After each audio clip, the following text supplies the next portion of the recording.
Last week, Bill O'Brien orchestrated one of the worst trades in recent memory in the NFL. Trading DeAndre Hopkins, one of the best wide receivers in the league. I've got him second only to Michael Thomas in New Orleans.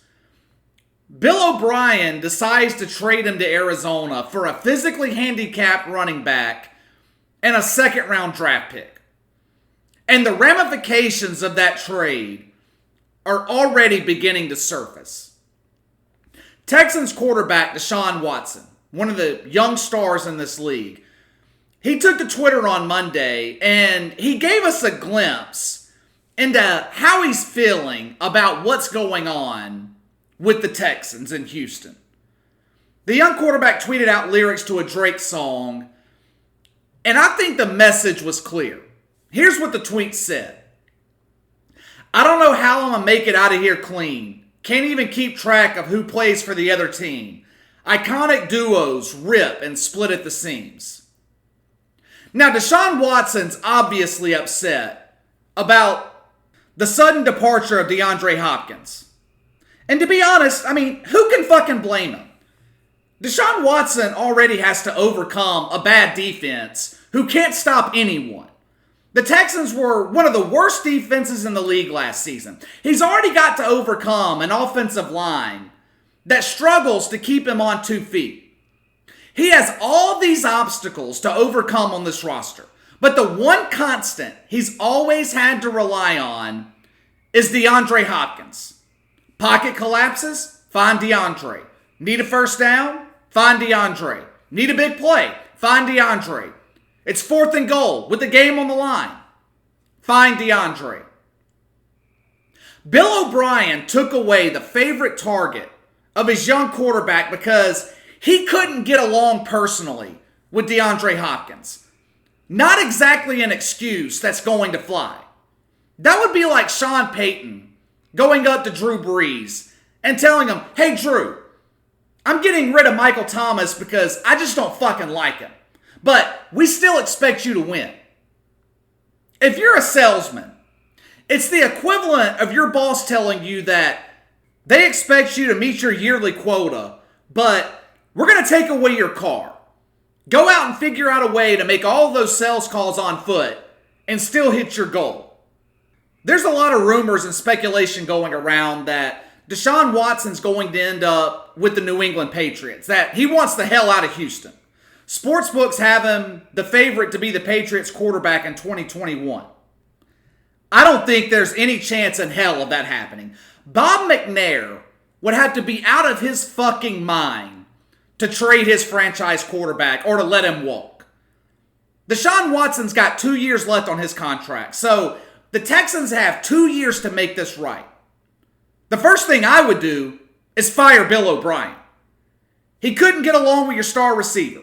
Now he's pissed off your franchise quarterback. The trade alone would be enough to question if Bill O'Brien is underqualified for this job. But let's take a look at some of the other decisions that he's made throughout his tenure in Houston. The Texans' offensive line has been, they've been offensive for the past several years. They're fucking terrible. Deshaun Watson was sacked 19 times in 7 games his rookie year. Eventually, he was lost for the season because he tore his ACL.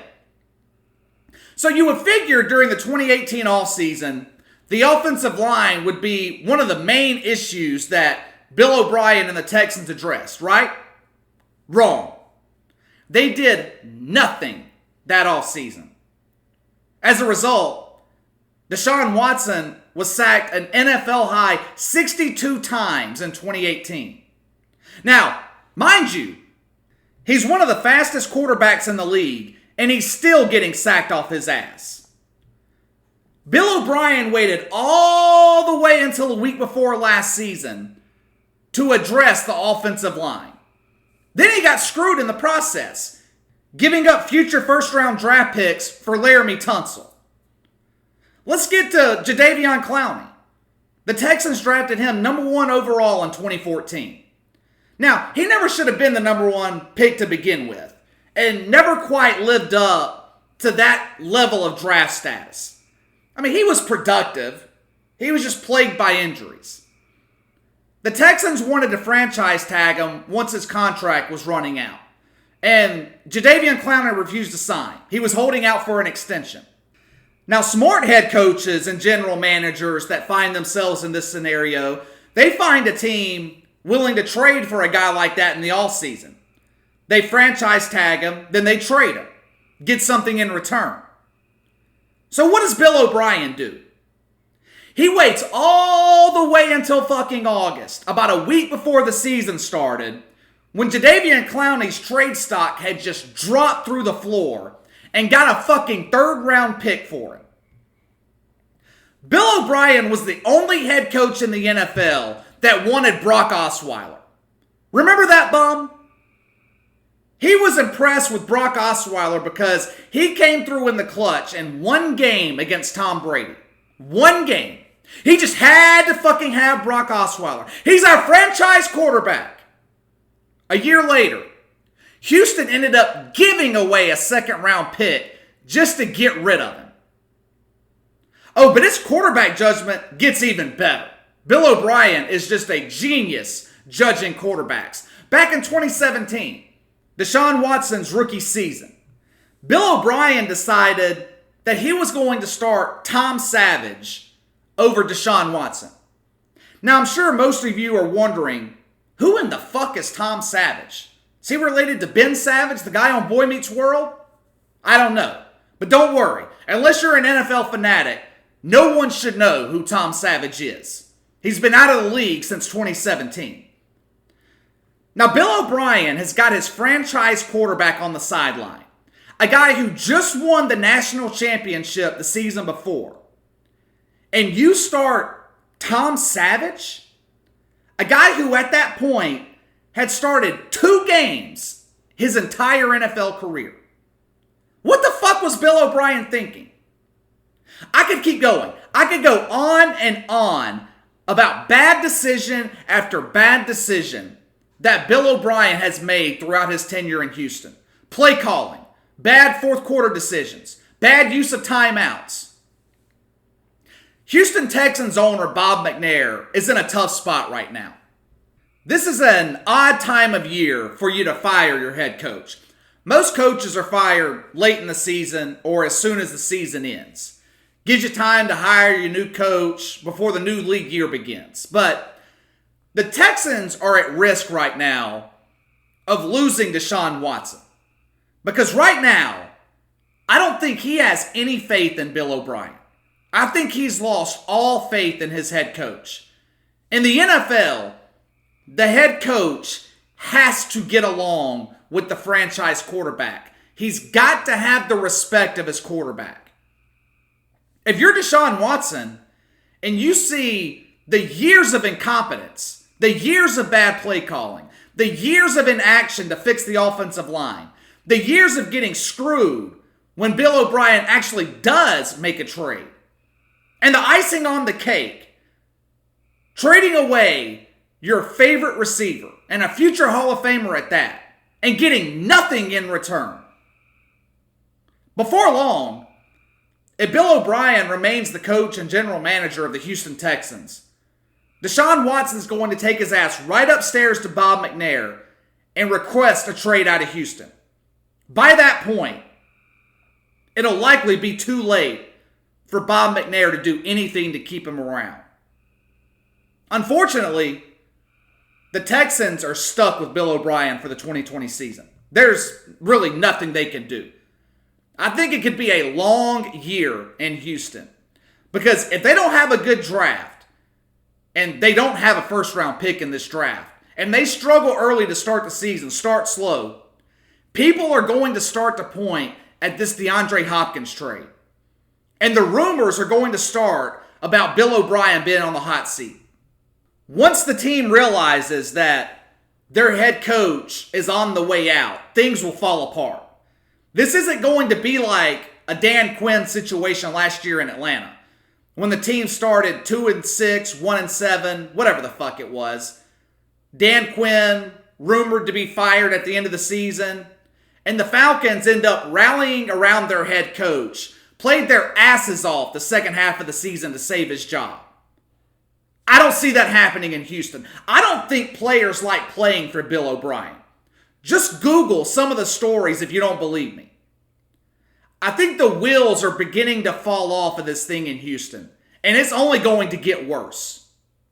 All right, let's move on to Cam Newton. Cam Newton was cut by the Panthers earlier this week, which wasn't exactly shocking news, but it was a little bit interesting. Carolina had him on the trade market. Obviously, they didn't get any offer that appealed to them, or I don't think they really got any offer at all. So there wasn't one team in the NFL that was willing to trade for Cam Newton, which is kind of surprising considering that he's a former MVP. Though I would be willing to bet that most teams were probably waiting to see if the Panthers released him so they didn't have to eat his $19 million salary and could get him at a discounted rate. So what's the deal with Cam Newton? What's the concern? I think a lot of teams around the league are worried about his health. He had his first shoulder surgery back in 2016. He had that foot injury in 2018. Then had another injury to his throwing shoulder last year that ended his season after week 2. There's this stigma around Cam Newton. I think it's mainly based on his attitude. Remember his reaction after that Super Bowl loss? He was pouting. Wasn't a good look for him. He played through his foot injury most of the 2018 season. Panthers ended up missing the playoffs, but they were sub 500. Statistically, though, it was one of the best seasons of Cam Newton's career. He's been an inaccurate passer for most of his career. 2018, he had a career high in completion percentage, 68%. Threw for 3,400 yards in 14 games. Quarterback rating of 94, which is second only to his MVP season back in 2015. He even played well in the Panthers' Week 1 loss last season to the Rams. But all we seem to remember of Cam Newton is the last time that we saw him play. That Week 2 Thursday night game against Tampa, nationally televised, and he was god-awful. He shit the bed. I've been critical of Cam Newton a lot on this podcast, but I still believe he has the ability to be a starting quarterback in this league. Now, I don't think he has as much upside as Jameis Winston. I think he's a whole lot better than Andy Dalton. But you can't tell me that guys like Ryan Fitzpatrick, Baker Mayfield, Jacoby Brissett, guys like that are looked at as starters, or were last season, and Cam Newton's not a starting quarterback in the NFL. He's better than all of those guys. The problem with him, though, for the entirety of his career, Cam Newton has been effective because he's been a dual threat quarterback. He's been able to keep plays alive. At 6'5", he's tough to bring down. Could make plays with his legs if no one was open down the field. Ever since he had that injury to his foot, that run threat has disappeared. In the limited time that he played last season, Cam Newton struggled throwing to the right side of the field. Throwing to the left side, he was completing 76% of his passes. He looked like an all-pro. Throwing to the right, completing 46%. He looked like an XFL quarterback. There are so many questions surrounding Cam Newton's future right now, and I think a lot of it hinges on his health. He's battled through injuries since 2016. Really has not been the same quarterback. He was so durable the first 5 years in this league. The guy was fucking invincible. You couldn't knock him out of a game. Only missed 2 games his first 5 years. Since 2016, Cam Newton has missed 17 games. This is the problem, though, when you're a running quarterback in this league.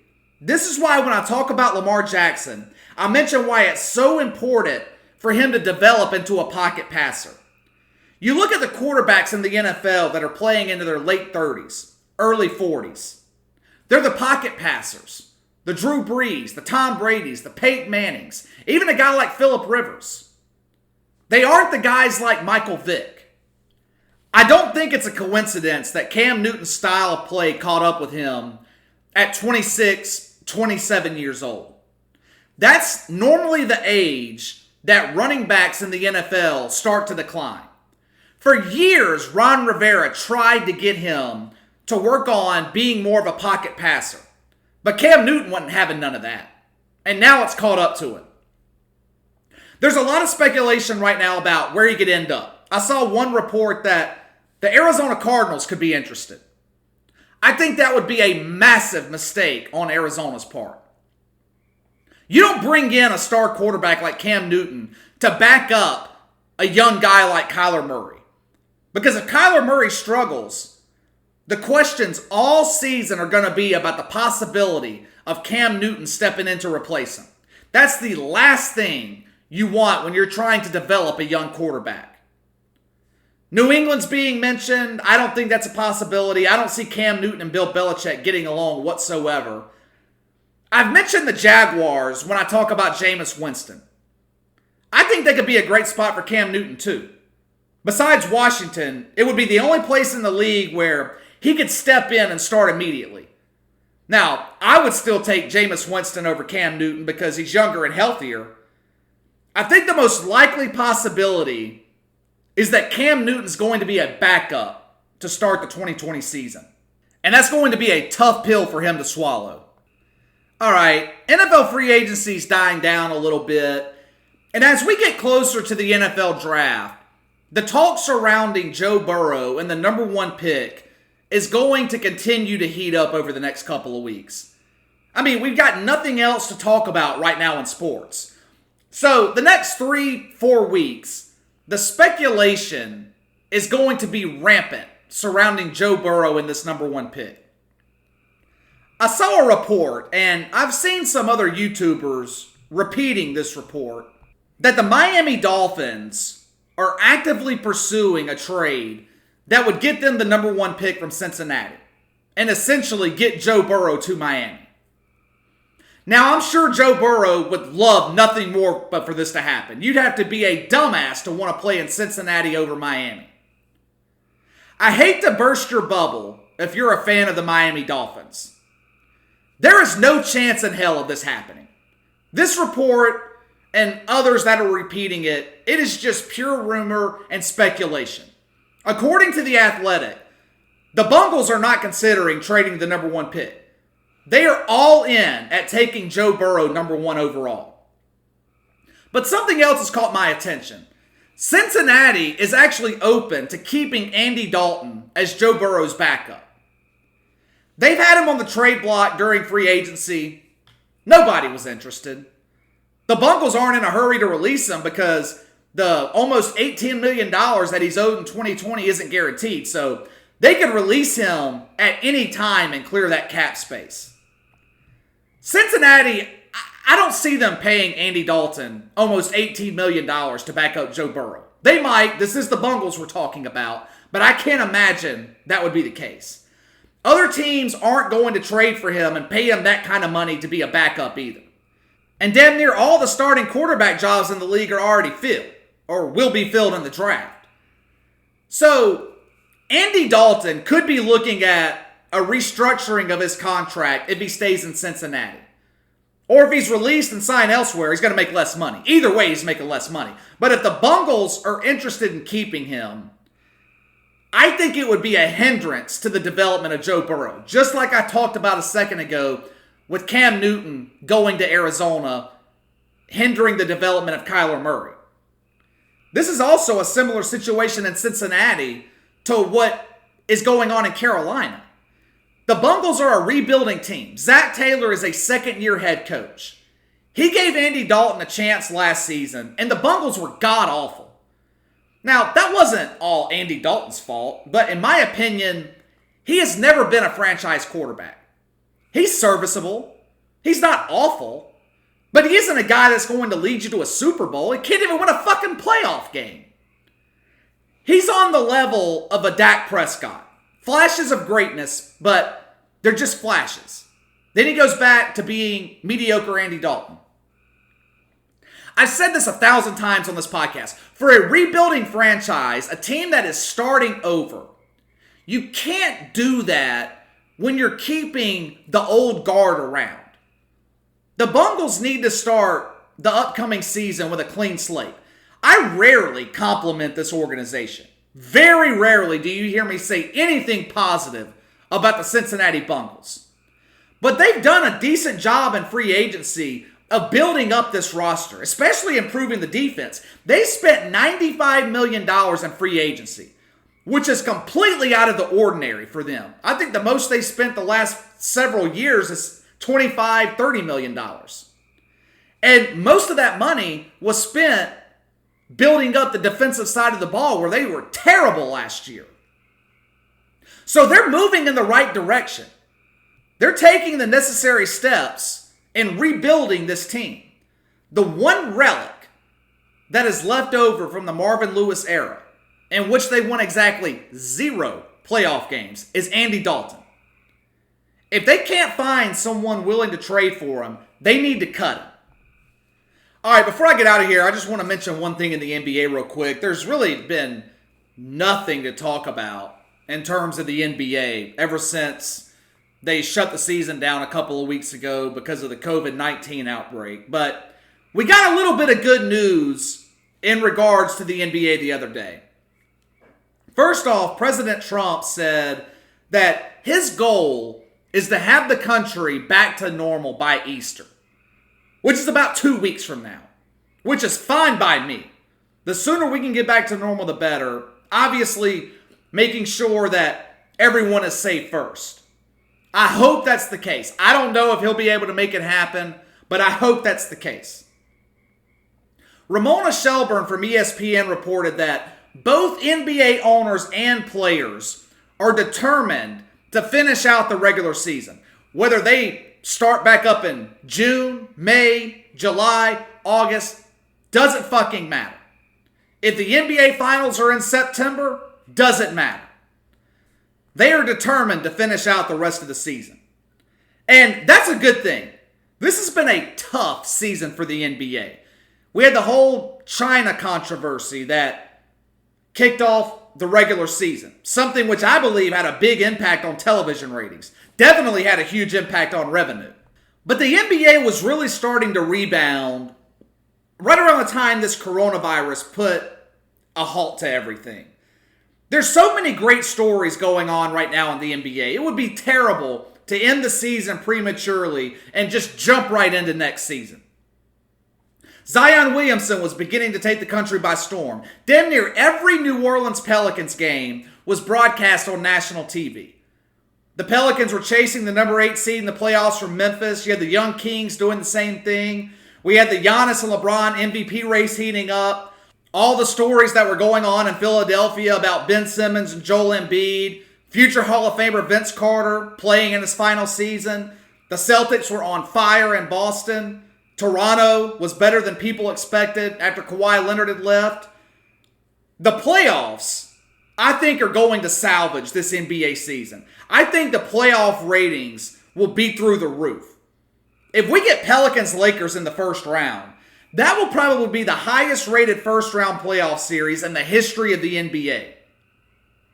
My point is, there is just too much good stuff going on in the NBA for them to just say, well, fuck this season, we'll see you in October.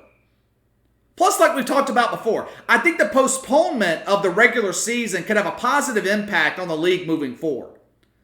I think they'll start the regular season next year around Christmas Day, play a full 82-game schedule, have the NBA Finals in August, and we could see that be the new league calendar from here on out. I think it would be a great thing for the NBA. All right, that's all for today. I'll be back later on this weekend. Make sure to hit that like and subscribe button. Click that notification bell to receive all notifications from the channel. I appreciate those of you that have already done so. You can leave me a comment in the section below. Let me know what you think about the podcast. You can follow me on Twitter at KC_BTL84. I will see you either Saturday or Sunday this weekend.